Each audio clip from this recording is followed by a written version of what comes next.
Hey everybody, welcome back to the channel. And so while I don't have the phone in hand, I am actually referencing the Pixel 8, this year's Google flagship device that is going to be released sometime in October or maybe late September of 2023. And the interesting thing about the Pixel 8, not referring to the specifications leaked, not referring to Android 14 and some of the features it's going to support, but it's the size of the phone.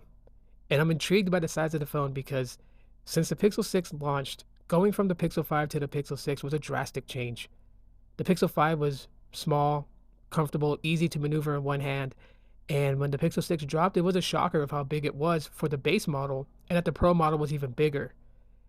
And then when the Pixel 7 came out, I was relieved to find out that the Pixel 7 was a tad bit smaller.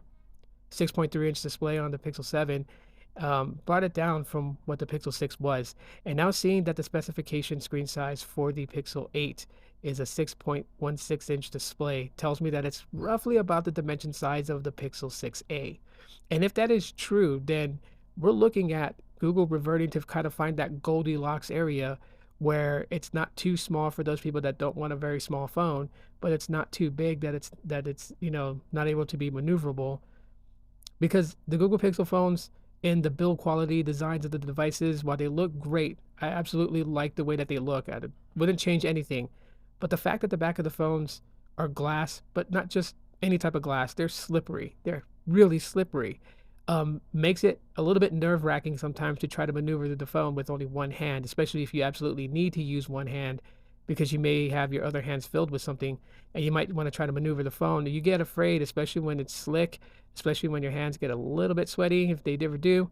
The phone just starts to slide and you're afraid that it's going to slip out your hands. I've seen YouTube videos where a certain person was just making a review on the phone itself, and when holding the phone and recording some B-roll footage, the phone slipped out of the person's hand and fell and cracked. And that's one of the things that we don't want. We don't want our phones to crack.